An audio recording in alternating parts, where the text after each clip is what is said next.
अस्सलाम वालेकुम एवरीवन, कैसे हैं आप सब। उम्मीद करता हूँ खैरियत से होंगे।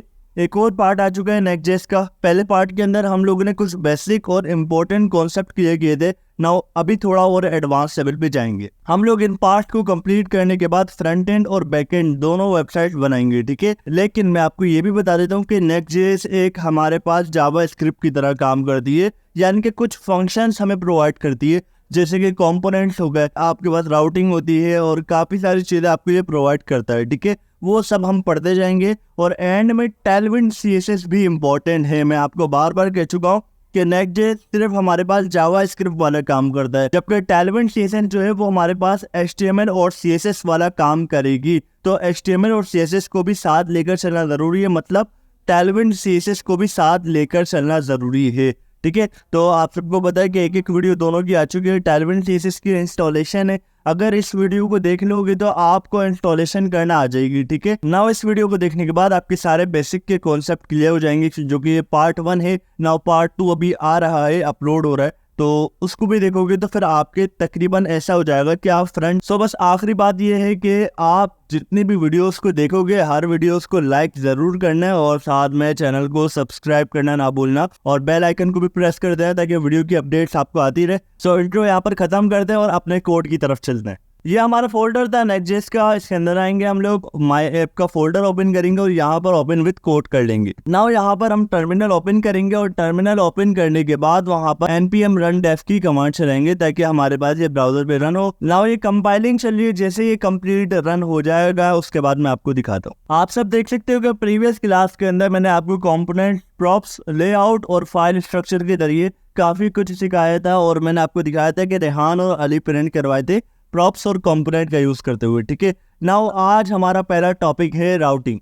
राउटिंग क्या होती है ये आपको समझाना है। उसके लिए मुझे एक HTML की फाइल चाहिए होगी, वो मैं यहाँ पर ओपन विद कोड कर लेता हूँ, जो कि मैं पहले यूज कर रहा था ताकि आपको इजीली समझ में आ जाए। जिन्होंने HTML और CSS पढ़ी है उनको भी समझ में आ जाए, ठीक है। तो यहाँ पर आप index.html को कॉपी पाथ करते थे हमेशा और फिर रन करते थे, या फिर लाइव सर्वर होता था तो उसके ऊपर क्लिक करते थे और रन करते थे, ठीक है। तो ये आपके ऊपर डिपेंड करता है। लेकिन नेक्स्ट.जेएस में ऐसा नहीं होता, ठीक है। वहां पर आपने लोकल होस्ट 3000 से रन करना होता है। लेकिन अगर मेरे पास 10 फाइल बनी हुई है, जैसे कि यहाँ पर index.html की एक फाइल बनी हुई है, एक और फाइल बनेगी, उसको भी मैं कॉपी पाथ करके ही रन करूंगा या फिर लिंक लगा दूंगा, उसके जरिए रन हो जाएगा। लेकिन डिफॉल्ट तो मैं कॉपी पाथ करके करूंगा ना, कि एक फाइल से दूसरी फाइल की तरफ जाना है तो मैं कॉपी पाथ करूंगा उसके बाद रन करूंगा, ठीक है।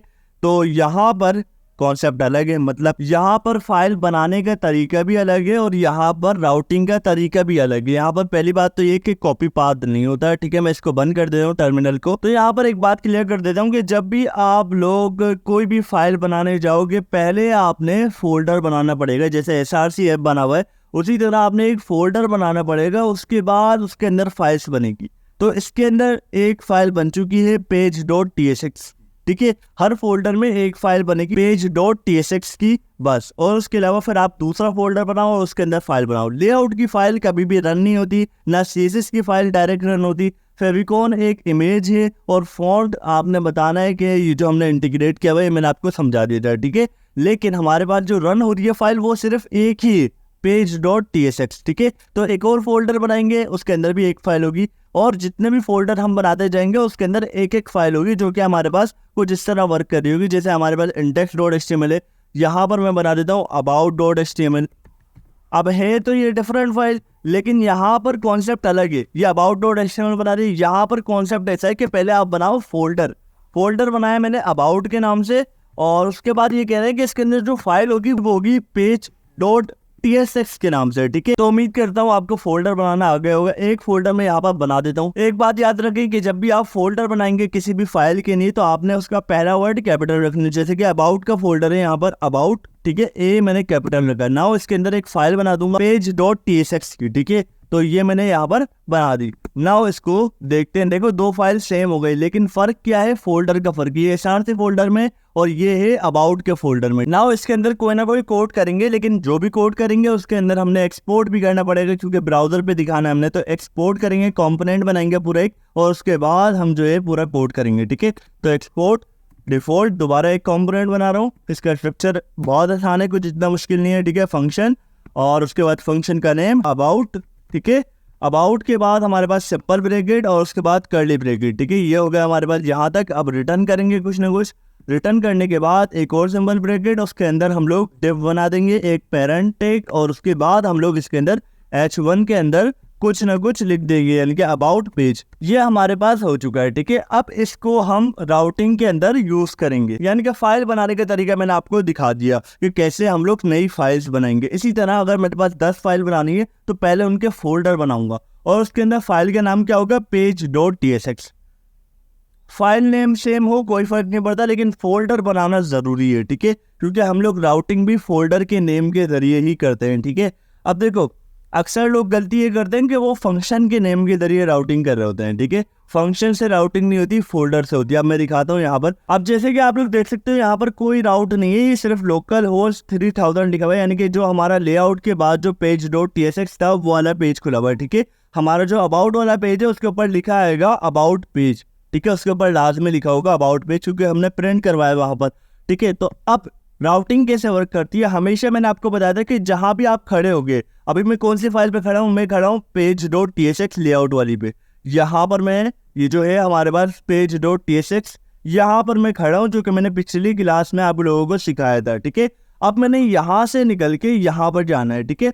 SRC का फोल्डर था, SRC के फोल्डर में अबाउट है और अबाउट के फोल्डर में page.tsx है। तो मैं क्या करूँगा, मैं यहाँ पर स्लैश लगाऊंगा और उसके बाद मैं यहाँ पर उस फोल्डर का नाम लिख दूंगा अबाउट। नाउ यहाँ पर हमारे पास आ रहा है अबाउट पेज। तो सिंपल, इतना आसान है राउटिंग का काम और कुछ भी मुश्किल नहीं है। अब इसी तरह मेरे पास ऐसा भी हो सकता है कि अबाउट के अलावा मेरे पास एक SRC के अंदर एक और फोल्डर बने कॉन्टैक्ट के नाम से, तो मैं अबाउट की जगह कॉन्टैक्ट लिख दूंगा। जितने फाइल्स बनती जाएंगे उनके फोल्डर के नाम के जरिए मैं राउटिंग बनाता जाऊंगा, ठीक है। ऐसा भी होता है कि कभी अबाउट के अंदर एक फोल्डर बन गया, अबाउट के अंदर भी एक फोल्डर, पहले SRC के अंदर अबाउट और उसके बाद अबाउट के अंदर भी एक और फोल्डर। तो मैं क्या करूंगा, मैं ये करूंगा कि यहाँ पर अबाउट लिखा है ना मैंने, उसके बाद मैं एक और स्लैश लगाऊंगा और उसके बाद उस फोल्डर का नाम लिख दूंगा। तो इस तरीके से ये रन हो जाएगा, ठीक है। तो सिंपल है, कुछ भी इतना मुश्किल नहीं है यहाँ पर भी। नाउ ये हो गया हमारे पास। सेकंड टॉपिक है हमारा नेविगेशन, उसको भी देख लेते हैं। अब ये नेविगेशन क्या होता है ये मैं आपको बताता हूँ, ठीक है। नेविगेशन होता है लिंक वाला काम, जो कि हम लोग HTML में करते थे एंकर टैग के जरिए। मैंने आपको यहाँ पर शायद कोड करके दिखाना था, हाँ ये रहा। एंकर टैग वाला काम जो होता है वो हमारा नेविगेशन करता है, जिसके अंदर एक फाइल से दूसरी फाइल में हम लोग जा रहे होते हैं, नेव बार के अंदर अक्सर ये लगे होते हैं, ठीक है। तो ये कैसे बनाएंगे, सिंपल है। वैसे तो इसकी CSS तो आप Tailwind CSS से ही करोगे, लेकिन बनाएंगे कैसे वो मैं आपको दिखा देता हूँ। सिंपल, आप लोग यहाँ पर एंकर का टैग यूज करते थे, यहाँ पर आप यूज करोगे लिंक का टैग। लिंक का टैग होगा वो यूज करोगे, ठीक है। अच्छा, मैं ना page.tsx में काम कर रहा हूँ, ना मैं अबाउट की फाइल में काम कर रहा हूँ, मैं करूंगा लेआउट की फाइल में। लेआउट का कोड कभी भी ब्राउजर पे शो नहीं होता, लेकिन इसके अंदर जो कोड होगा वो तमाम फाइल के अंदर आ जाएगा, ठीक है। समझ रहे हो ना आप मेरी बात के, इसकी अपनी फाइल का कोड डायरेक्ट रन नहीं हो सकता, लेकिन इसके अंदर जो भी कोड होगा ना वो इन page.tsx वाली फाइल के अंदर डिफॉल्ट आ जाएगा, खुद ब खुद आ जाएगा, ठीक है। तो यहाँ पर मैं 2 लिंक बना देता हूँ, मुझे आसानी हो जाएगी कि दोनों फाइल में मुझे कोड नहीं करना पड़ेगा। जो कोड करूंगा मैं यहाँ करूंगा, दोनों फाइल में आ जाएगा, ठीक है। यहाँ पर एक टैग लगाते हैं लिंक का, ठीक है। ये आ गया हमारे पहले नंबर पे, इसको इंटर करेंगे। यहाँ पर ये एरर आ रहा है, ठीक है। तो एक काम करें कि यहाँ पर एक डिव भी लगा दें, ठीक है। पेरेंट टैग होना जरूरी है यहाँ पर। हम इसको कॉपी करते हैं, एंडिंग टैग Ctrl+C, और यहाँ पर आकर इंटर कर देते हैं, ठीक है। ये हमारा पेरेंट टैग भी लग गया है, ठीक है। अब हमने क्या करना है, एक एट्रीब्यूट दिया जाता है href का, जो कि हम लोग देते ही हैं अक्सर। तो यहाँ पर href का एक एट्रीब्यूट पास कर देंगे, ठीक है। इक्वल टू के बाद हमने इन्वर्टेड कॉमास देने, और उसके बाद यहाँ पर हमारे राउट का नाम लिख दे रहे हैं। किसका राउट है, ये अबाउट का राउट है, ठीक है। तो ये हमने अबाउट यहाँ पर दे दिया, ठीक है। अब ये अबाउट दे दिया हमने, यहाँ पर हम लोग अबाउट का URL भी देंगे कि अबाउट कहाँ रखा हुआ है, ठीक है। तो अबाउट अभी कहाँ है, हमारे SRC के फोल्डर पे हम खड़े हैं, ठीक है। तो SRC फोल्डर के अंदर ही है ना अबाउट, तो हम करेंगे सिंपल स्लैश और यहाँ पर लिख देंगे अबाउट, ठीक है। ये हमारे पास सिंपल इतना सा है लिंक का काम।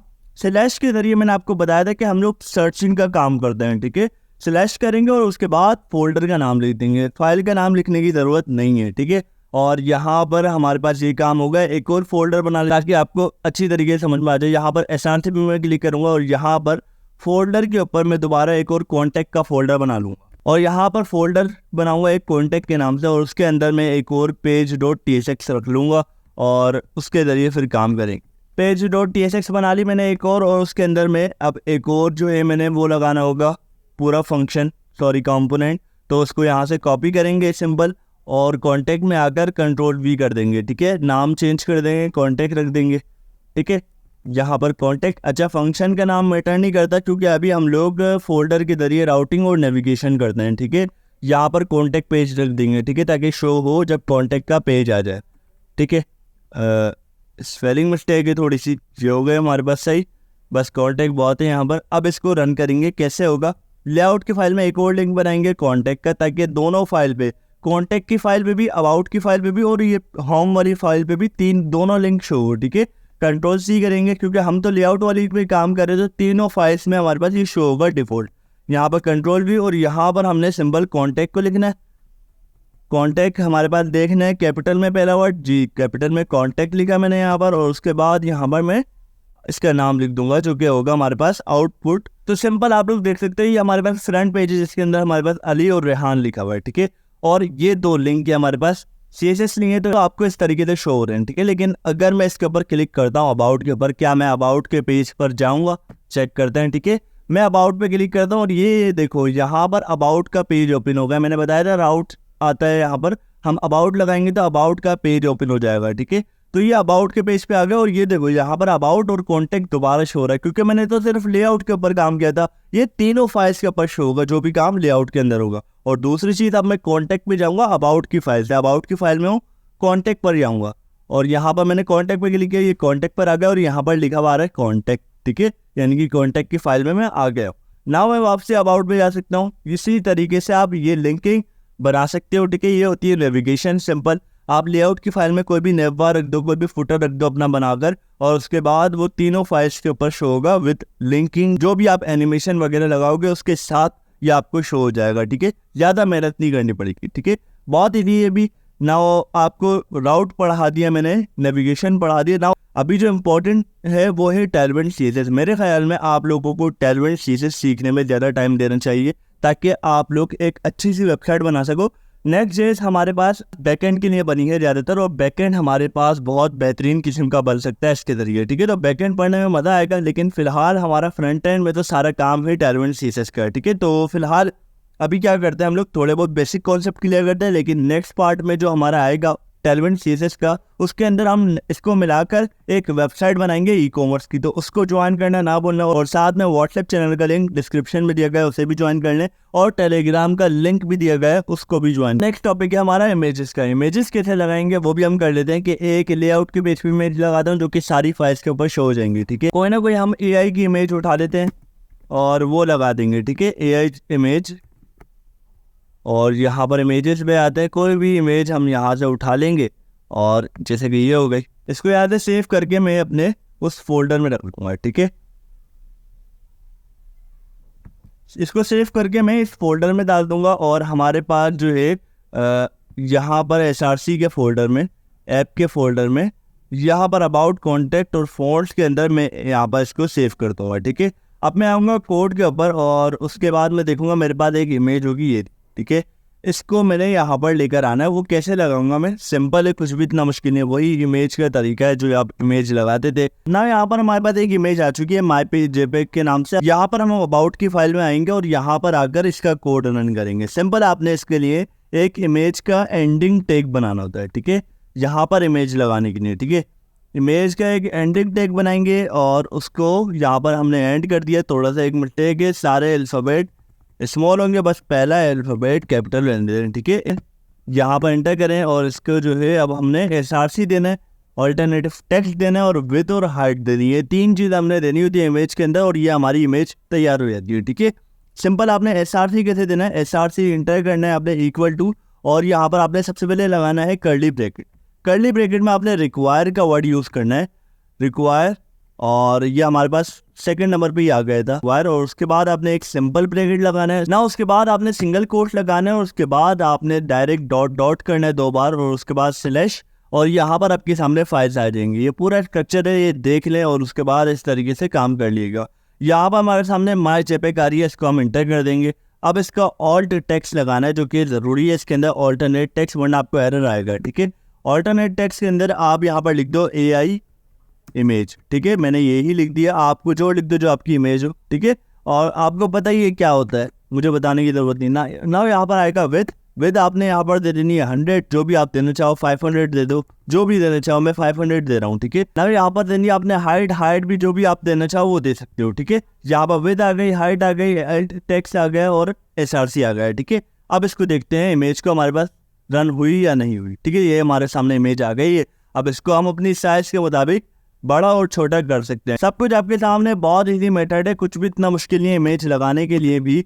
और इस तरीके से हमारे सामने ये इमेज शो हो रही है। अब देखा जाए तो हमारे पास फ्रंट एंड के लिए हमारे पास एक कंप्लीट वेबसाइट बनाने के लिए ये सारी चीज़ें बहुत हैं और किसी चीज़ की ज़रूरत नहीं है। जब मैं आपको ई-कॉमर्स की वेबसाइट समझाऊंगा तो उस वक्त मैं आपको राउट ग्रुप भी बता दूंगा कि किस काम आते हैं, ठीक है। और हमारे पास डायनामिक राउटिंग आती है और बाकी सारी चीज़ें हमारी बैकएंड की होती है। तो बेहतर है फिलहाल हम पहले फ्रंट एंड की नेक्स्ट.जेएस और टेलविंड CSS को कवर कर ले, उसके बाद बैकएंड पर जब हम जाएंगे तो डेटाबेस और इसको साथ में चलाएंगे, ठीक है। फिलहाल फ्रंट एंड के हिसाब से नेक्स्ट.जेएस इतनी बहुत है। अब मैं जाऊंगा टेलविंड CSS की तरफ, जो कि मैं आपको सिखाऊंगा ई-कॉमर्स की वेबसाइट बनाना। तो बस रेडी रहें, इंशाल्लाह इसका पार्ट भी आने वाला है। अब आपने कॉन्सेंट्रेट करना है टेलविंड CSS में। जब तक आप पूरी ई-कॉमर्स की वेबसाइट नहीं बना लेते उस वक्त तक आपने बैकएंड की तरफ मूव नहीं होना है। तो बस फिलहाल वीडियो को खत्म करते हैं। बस आप ये याद रखना कि चैनल को सब्सक्राइब लाजमी करना और वीडियो को लाइक लाजमी करना है, ताकि इस तरह की और वीडियोस आपके लिए आए और जल्दी आए। तो बस फिलहाल अभी के लिए इतना ही बहुत है। मिलते हैं नेक्स्ट वीडियो में, अभी के लिए अल्लाह हाफिज।